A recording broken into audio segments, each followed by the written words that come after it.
Hello and welcome to a Topic a Month podcast where we cover one topic a month split into weekly segments. Today's minicast is on jobs and careers, something we can all attest to. Before we get into that topic though, let's go ahead and get on with the local business.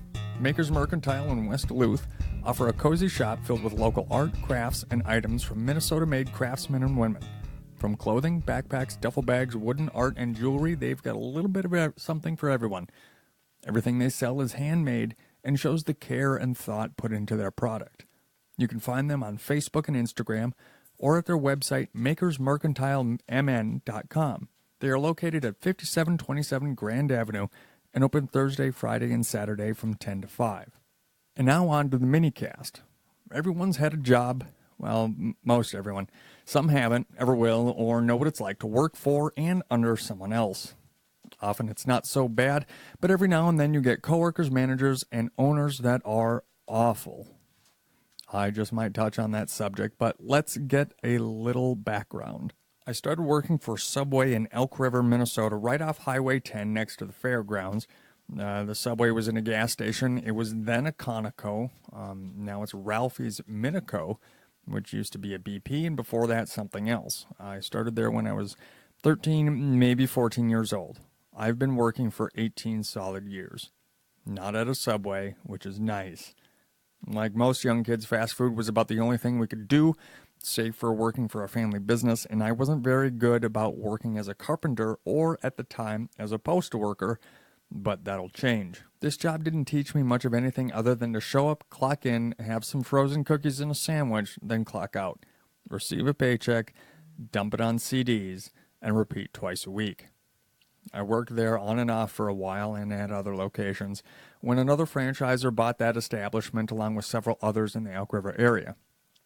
Eventually, my family moved to Grand Marais, several jobs with Subway, Dairy Queen, the local co-op, and finally Sven and Ole's, where I stayed working there for the duration of my time, there and back from the cities. So far, no career, but the most promising would have been Sven's, as Sid and Dolly are perhaps the most genuine small business owners that actually care about their employees. They gave out bonuses at each Christmas party or prizes and gifts, depending on what they'd have time for. I'll be completely honest here, I'm not a salesperson. I don't care enough to either swindle or make commission numbers, but one thing that I could do was sell jewelry. Day in and day out, that is what I could sell. But I didn't care enough to do it at Pawn America in Anoka.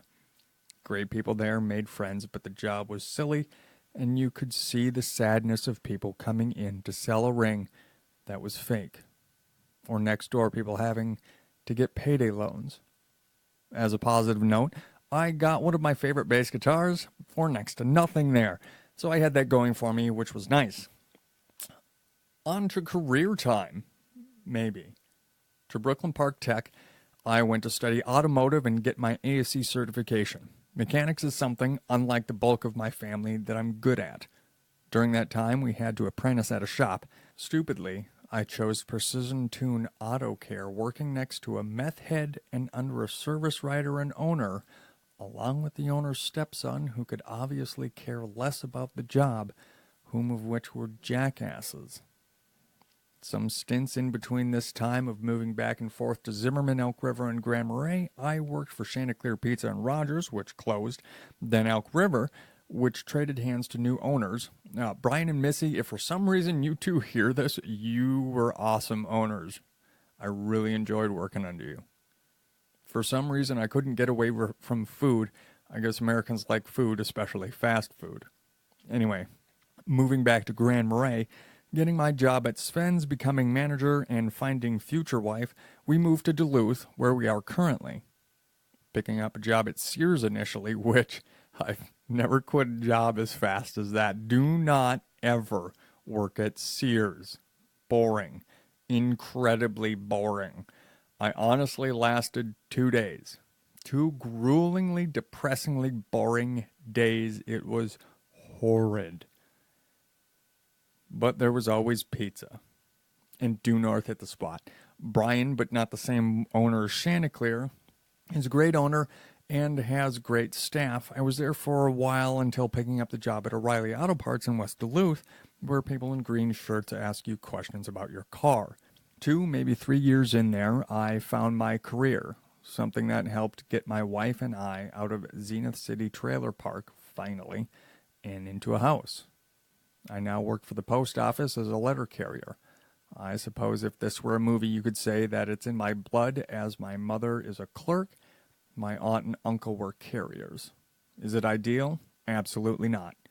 But the pay is, well, it's not as good as it should be, all things considered, although the benefits and hopefully the retirement will be great, because that's why I'm working there. Got to make sure that I can retire well. But what do we learn from our jobs? What do we learn from high school jobs that we can take into our careers if we get them? Did I really learn anything other than time management and what days and shifts I work at from being employed at Subway? Maybe. Did I learn discipline from working at Sven's as a manager, which I still will proudly say and represent Sven's is in the best light I possibly can, even though it's a pizza restaurant?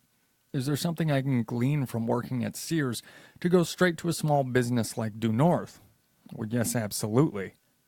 I learned that small businesses care about their employees, whether due to the fact that they need them and see them as only numbers that aren't replaceable because of the cost of it, or they see them as coworkers and family, rather than employees, and treat them with respect and dignity. I can see that working for a corporation in a national chain is awful sometimes in the case of O'Reilly's, where they simply don't care about their employees, whether they are drivers, counter guys, or management, both store and district. In the case of the Postal Service, some management does care. Some coworkers care about one another, but it mainly relies on the customers to keep ordering packages, sending mail, and the union to protect our rights as workers from the management that only sees us as bodies. If there's a takeaway, it's that if you want your employees' loyalty, absolutely, positively, and without waiver, you must do a few things. This applies to small businesses, which do their damnedest, of course, but it mostly falls on the deaf ears of corporations that only want profit not for their employees, but for their investors. First, give your employees respect. Have them earn it, but make sure you dote upon them that they have earned it. Treat them as such. A respected employee is a loyal employee. A respected employee is an employee that will not speak ill of the business or its owners when times are tough for the business, the owner, and the product. Allow your employees the satisfaction to know that you will stand with them under duress. Give them paid time off, not as a treat waved in front of their face, but as an absolute, regardless of position or the hours they work. Pay them their worth, but start at a livable wage. Give them the opportunity to excel, and if they need a guiding hand, help, and show them that they can achieve more and pay as such. $9.50 an hour is a slap in the face, minimum wage or not. It is appalling, and it is ridiculous that corporations will pay that amount. You get the employees you pay for. Remember that. I believe that's enough of a tirade for the day. You can find us on Twitter, Facebook, and Instagram at A Topic a Month. Send us hate mail or criticism at atopicamonth@gmail.com.